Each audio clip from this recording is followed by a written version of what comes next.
Alright, ladies and gentlemen, in today's video, we're here to talk about the man, the myth, the legend, the beast, Kenpachi Zaraki. I really don't think that I need to really explain this, but Kenpachi is an absolute beast in the Bleach series. I mean, I like to say that, yeah, this character ran a little bit of a warpath in this arc, but in every single arc, Kenpachi is here for the smoke, which does make sense. He's the captain of the 11th Division, and that's like the Soul Society's war unit. So it always makes sense that the guy that's the head of that division is always the guy that's always about the smoke. So in today's video, we're going to be talking about Kenpachi, going over some of his feats throughout the entire Bleach series, and maybe, just maybe, you'll learn a new thing or two about Kenpachi Zaraki. However, if you enjoy Bleach power scaling content, drop a like on the video, drop a subscribe to the channel, as it does really help your boy out. Click that join button if you want to go that extra mile. You get access to hidden content here on the channel, such as debates that I upload, as well as past live streams. You can also click the Discord link in the description to come join the Discord and hang out with your boy. Click the Twitter, because sometimes I say things over there. And with that being said, let's go ahead and dive right into this video. Now, even in the Soul Society arc, there's not really a whole lot going on for a lot of the other characters, but Kenpachi in particular gets to run around and do a whole bunch of dope stuff, you know what I'm saying? He gets to fight Shikai Ichigo, who at that point had taken out Ikaku relatively easily, took out Renji, who's considered to be like a captain class lieutenant, while Ichigo was injured, and then he shows up to fight Kenpachi. And this dude, sitting on a building, being super casual, while restrained, mind you, because his eye patch is still on, has this man, Ichigo, paralyzed with fear, and he gives Ichigo a free shot. He's like, you know what, man? I'm a very sporting guy. I'm a lot stronger than you. Why don't you go ahead and take a free swing at me? Maybe you'll cut my eye out, you'll chop my arm off, or maybe you'll just kill me in one shot. And then Ichigo takes the swing and only damages himself, and he starts running away like a scared pansy. And even after Ichigo resolves himself a little bit to cut Kenpachi, gets a little nick on him, Kenpachi just pokes through Zangetsu and kills him. Like, he just murdered Ichigo. Kenpachi's on a very exclusive list of people that have actually managed to kill the protagonist of his series. And then even after Ichigo gets revived by Zangetsu, gets regeneration from Zangetsu healing his wounds and everything, them combining their powers against a full power Kenpachi, they're still not able to bring him down. Well, you could maybe at best say it was a tie, but Ichigo definitely goes down before Kenpachi, and for whatever reason, Kenpachi's like, you know what? Because we both went down in a mutual knockout, but you went down like 5 seconds before I did, I'm gonna give you the W. No, absolutely not. Kenpachi gets the W over Ichigo in this arc. And then right after this, he goes and gets bandaged up and then is prepared to take on 4 captain class fighters by himself. Those people being Kaname, Sajin, Shuhei, and Tetsuzaimon. And he's like, I'll just wipe all of these guys, and you guys better make sure to come tag team me together, which the 2 captains, Kaname and Sajin, try to do, and it doesn't really do a whole lot to him. I mean, it pierced his body, sure, but he kind of just shrugged it off and says, you know what, this really isn't even comparable to my normal morning stretches, you know, getting out of bed, stretching, doing some toe touches, not even as comparable to that. And then he proceeds to just wash Kaname, while suppressed, mind you. Kaname pulls out the Bankai and everything and is not able to even bring Kenpachi down. And keep in mind, this is a Kenpachi that's literally just rolling with the punches. He's like, you know, I could try to figure out this ability, I could try to think, but you know what, head empty, too hard to think, I'm just going to keep letting him cut me. And even after the first time where he catches Kaname's Zanpakuto, he lets him go again, just to keep the fight going. So he's literally toying around with Kaname. And then when it seems like he's going to have a real fight with Sajin, he then has that fight cut short because Sajin's like, no, Yamamoto's fighting, and he runs away. But I'm pretty sure it would not have gone very well for Sajin, just considering the events that have just transpired. There's another little thing in there as well. You can maybe also say that Kenpachi scales above Mayuri when Mayuri is interrogating Ikaku about the Ryoka and everything, you know, the invaders. And he's like, well, I guess I'll have to probe you and do a little bit of experiments. And then Kenpachi just grabs Mayuri's arm and he's like, since when are you allowed to interrogate other men of different squads? And Mayuri just snivels off and runs away. So he's also got that going for him.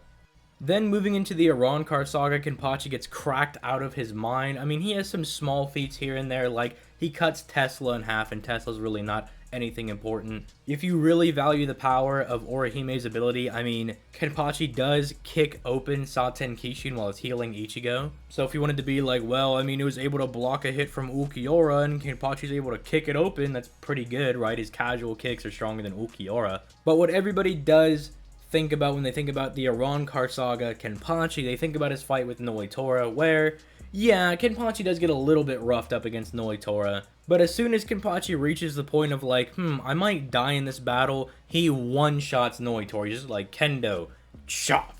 And you might even be able to argue that he spared Noitora, because after he chops him, he's like, hey man, I'll fight you again some other time, it was a really good battle, go ahead and go on and get out of here. So you might even be able to argue that the reason Noitora just didn't get obliterated is because Kenpachi wanted to fight him again at a later date, because then right after that he just pokes him again and kills him. And that would be pretty impressive. You know, Noitora is a spot at number 5, that's relatively powerful. But then right after that, Kenpachi alongside Byakuya goes to fight the strongest Espada, Yami, which is confirmed in like data books, Can't For Your Own World, it's said in series. So I don't want to hear it from anybody being like, I don't think Yami... No, Yami is the strongest Espada, right? It's confirmed numerous times. But even before Byakuya jumps in to help Kenpachi, Kenpachi does pretty much beat Yami by himself relatively casually. Like if you go and reread the fight, he's like lopping off his fingers, his legs, and he gets him to the point where he's like, okay, Byakuya, you finish off Yami, and even tells Byakuya he's one hit away from dying for me. Meaning he basically had the strongest Espada beat in like 2.5 seconds. And also keep in mind, he's doing more damage than Holified Bankai Ichigo at the time, who is admittedly at like, what, like half power or something along those lines. But it's still very impressive. And then even after Yami goes into his full Spurg mode alongside Byakuya, Kenpachi and him just take him out. And it does look like they get a little bit roughed up, right? When they come back to the Soul Society, the Shinigami are like, they're playing cool, but they got really messed up by that Yami dude. But at the end of the day, they made it out with no long-lasting injuries, and Yami died. So yeah, a very impressive showing for Kenpachi in the Arrancar Saga. Now, this is the in-between portion between the Arrancar Saga and like the Fullbring Arc and 1000-Year Blood War. In the Spirits Are Forever With You light novel, we have a little bit of information about what's going on with Kenpachi during the time skip, and we find out that he fights Sion Grants, who is this uber powerful fusion of like Sialopro and his brother and all that good stuff. The main thing you need to know is that he's said to be comparable to Full Hollow Ichigo, so for whatever reason you're like, man, I'm sticking to my guns, I think Ulquiorra and Full Hollow Ichigo are stronger than all of the Espada, even if for whatever reason you believe that, Kenpachi murked that dude. But a previous Kenpachi named Kenpachi Asajiro was watching over that battle and was like, man, I was watching you fight Grants and you guys sucked. You guys are willy in comparison to me. So then Kenpachi walks over there, gets 2 hands on his sword, kendos that dude and kills him as well. So even if you're like, man, I don't know, it sounded like Kenpachi and Sion Grants were having a pretty tough battle, Asajiro thought Grants was fodder, and then Kenpachi walks over and kills that dude as well. Then we also figure out that Aizen didn't want to fight Kenpachi until he got his immortality. Now, a lot of people have taken this to mean that Kenpachi, if you just drop him in Fake Karakura Town, he beats Aizen. No, that's not what that means at all. Keep in mind that Kenpachi and Byakuya still did have a pretty tough battle against Yami, so they're still in that Espada tier, although relatively very high.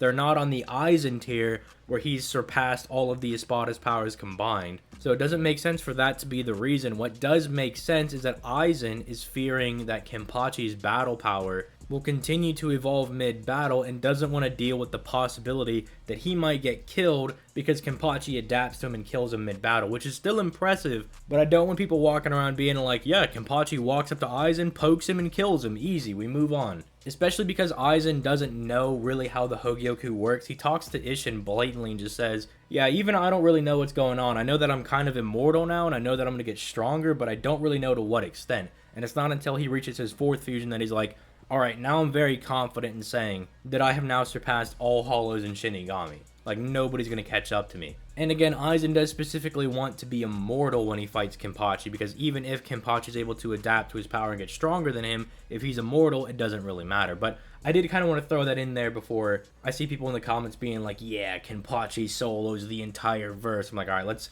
not get too crazy there. He's strong, he ain't that strong. Now this is where things start to get a bit crazy. We move into the beginning of the 1,000-Year Blood War as well as the Fullbring arc. Not a whole lot that I want to talk about when it comes to Fullbring arc Kenpachi. The best thing you can maybe give to him in that arc is that he kills Giriko, who said he was the strongest, but that it could also just be a lot of hot air that Giriko is spouting, so it might not be true, so who knows. But let's talk about what Kenpachi does during the first invasion. So he's the only captain to kill 3 Sternritter at once during the first invasion, one of who literally turned himself into Kenpachi, like literally like a cannon ray guy thing going on right there. So if you're ever in an argument where someone's like, well, I'll just have my character turn into Kenpachi, well, no, Kenpachi just beat the dude that turned into him and said, yeah, it was pretty tough, but I just had to be stronger than his impression of me. Took no damage and allegedly did it while suppressed as well. And keep in mind, Jugram thought that even though, like, man, Kenpachi is a special war potential, it's really crazy that you were able to take out 3 Sternritter at once casually, like, no diff. So even if you want to downplay it a little bit, characters like Jugram, who are very powerful, very intelligent, still thought this was a very impressive feat. And after Kenpachi gets a smackdown from the fake Yuha, Shunsui acknowledges that, well, without Captain Kuchiki and the others, referring to like Renji, Ichigo, Rukia, all these other people that are kind of out of commission right now, he said Zaraki is a crucial asset for the Soul Society's survival, so then he has him go train with Unohana, where Unohana, you know, kills, revives him like 500 billion times, and eventually he gets to the point where he can just one-shot Bankai Unohana by stabbing her in the throats, and then she tells him you can now reach unlimited heights. So if you want to say that Kenpachi has infinite potential, I mean, Unohana saying it right there. And then even mentions, yeah, that like Ichigo, Renji, Byakuya are pretty good rivals for you, but now Yuha is a true opponent for you to go fight. You got crushed the last time, but now you might be able to fight him off. Which does make a little bit of sense, right? He goes to fight Gremmy and beats Gremmy somewhat casually. Like, he gets messed up pretty bad, but he's kind of just walking through everything like he's trying to face tank all of Gremmy's attacks, which is very in character for Kenpachi to do. But the reason I say it kind of makes sense that he's now a true opponent for Yuha is that Yuha also has to rein in Gremmy himself. So if you want to take a more like narrative approach, you're like, well, Yuha has to rein in Gremmy, and Kenpachi surpasses Gremmy's imagination. I mean, Gremmy imagines Kenpachi's power, but his body can't even withstand the actual power needed to like contain the just monstrosity that is Kenpachi, despite the fact that he's able to create pocket dimensions that are multi-galaxy in size. He can't even create a body strong enough to contain Kenpachi's power. And we do need to talk about this because I see this get downplayed a lot, but the durability and like dexterity feats, the endurance that Kenpachi shows in this battle is absolutely insane. Like, yeah, he's getting drowned, he's getting blown up, crushed, all of that. The thing that's super impressive is that he just gets flung out into space and he comes back just fine. Like, I don't know if you guys know what happens when you get flown out into space, right? But like, not only do you just like freeze instantaneously and you like start dying, right? But your lungs explode because they're in the vacuum of space. And I don't know if you know this, but oxygen is really important to your body. If you lose your lungs, you're not pumping oxygen throughout the body, which means your ability to circulate blood around your body is also diminished. Things like your brain and all of your other organs really do need blood to kind of just function. So basically, Kenpachi's body should be in like shutdown mode, like nothing should be working, and yet he finishes the fight against Gremmy, gets blown up by the Sternritter girls, which by the way, while he's getting like blown up and everything by Gremmy, and like right after that fight, he nearly blitzes Candace, like she's about to blow up some of these like Shinigami, and Kenpachi like leaps in the air behind her, and she's like, oh my god, she's like, I didn't think you could still run around and do damage, man. So if anything, yeah, it's very impressive that Kenpachi takes out the strongest Sternritter, Gremmy, which again has been confirmed in other media like Can't For Your Own World. They do confirm that Gremmy is the strongest Sternritter, but it's like the fact that he's still getting up and fighting as well afterwards is insane. But then after he gets healed, he goes up to the Soul Palace, and this is where we get the fight between Kenpachi and Gerard. Now, the weird thing is that with his eye patch on, he cuts off Gerard's arm, like with his Shikai. So you're like, okay, Kenpachi has some scaling to this big Gerard, right? Like, that's fine. But the thing that's really weird is that Gerard then proceeds to get to clapping this eye patchless Shikai Kenpachi, And it's very, very weird because it's like, so with the eye patch, you're able to cut off his arm, but then now without your eye patch, you're getting clapped. It really lends me to believe that he caught Gerard off guard with that one, because Gerard was in position to, like, attack Byakuya in group, and then Kenpachi comes out of nowhere. He's like, ha ha ha, now I'm here. Like, lose your arm, buddy. That seems to make the most sense to me that he caught him off guard, because then he starts losing once it's a one-on-one fight. Although I will say he is still somewhat in the same ballpark. I mean, he literally picks up and throws Gerard, which I think is hilarious. Then, you know, he goes into his Bankai and everything, which is, you know, it makes him stronger. He cuts Gerard in half, you know, all that good stuff. Something that is a bit interesting to note is that if you're into the conceptual arguments for Bleach, Gerard considered Kenpachi to be the embodiment of darkness. Being the embodiment of something can be synonymous with being the concept of something. So if you wanted to say that Kenpachi and Bankai is like the concept of darkness, that's pretty dope, and it's really powerful for cross-verse debates. Little things here and there as well. We also see that Kenpachi has to hold back without killing Bankai Toshiro. Like, he's like, stay out of my fight, I would have split you in half if I didn't hold back right there. And then Toshiro like rushes in again, and Kenpachi's like, what is your deal, man? But yeah, that's about it for Kenpachi's, like, all of his feats throughout the entire series. I was gonna address Can't Fear Your Own World, where Kenpachi does fight Hikone and all that. And I mean, just to kind of address it a little bit, yeah, he does pretty well against Hikone. Has a pretty good battle with him, considering that Hikone is capable of taking on, like, all of the Arrancars and Huecomundo and, like, messing them up and stuff. It is pretty good, but it's not like it's gonna make Kenpachi any more impressive than he already is. It's like, it's already very, very good for him, and it's not like Can't Fear Your Own World is just putting, like, icing on top of the cake, you know what I'm saying? Finally, let's talk about some of the abilities that Kenpachi has, which isn't actually all that much. I mean, his Shikai, there's speculation that it has the ability to cut through anything, which would be very cool, but it's really only because Kenpachi's like, there ain't nothing I can't cut while he's holding his Shikai, but they never say, yeah, that's what his Shikai does. His Bankai does give him a buff. I mean, Gerard is like, you have a rapid rise in your spiritual pressure, suggesting the use of a Bankai. And it basically just turns him into a beast of, like, battle instinct. Like, he's going around using his instinct, fighting Gerard, just really being a beast of war, really. But not a whole else outside of that. I mean, he has Kendo, which amplifies his attacks by holding his sword with two hands. He has so much SP he can paralyze people that are weaker than him, like he did with Hanataro and Ganju. And it even had some effect on Rukia, who is in a Seki Seki Tower, which is supposed to repel Ryatsu. He has some resistance to poison, because Mayuri tries to poison him with his Shikai, and he's still able to kind of move his eyes around, and even Mayuri acknowledges that it's very crazy that he's even able to move anything at all. And we know his sensory ability is actually pretty decent, because he's able to sense all of the battles going around the Soul Society while he's fighting Sajin and Kaname. He's like, oh, I like this. There's a ton of battles going on, and he's sensing Ichigo fighting Byakuya, Soifun and Yoruichi fighting. He's sensing now Ikaku and Tetsuzaimon fighting, Shuhei and Yumichika. He's like, yes, this is very nice. Battles all over the place. I love it. So sensory ability is pretty decent. But with that being said, let me know your thoughts in the comments down below. What do you think about the boy Kenpachi? Yeah, he definitely is insanely strong. But is he the absolute strongest? I don't know. Maybe we'll find out in tomorrow's video. Well, not tomorrow, but in 2 days from when this video goes up, I guess, when I'll be doing my Kenpachi versus video. I think I already have somebody picked out. I think you guys are really going to like the video. But speaking of liking the video, leave a like on this video, subscribe to the channel, click that join button, all that good stuff. And with that being said, I'm going to go ahead and get out of here. You guys have yourselves a nice day. Peace. Late, guys.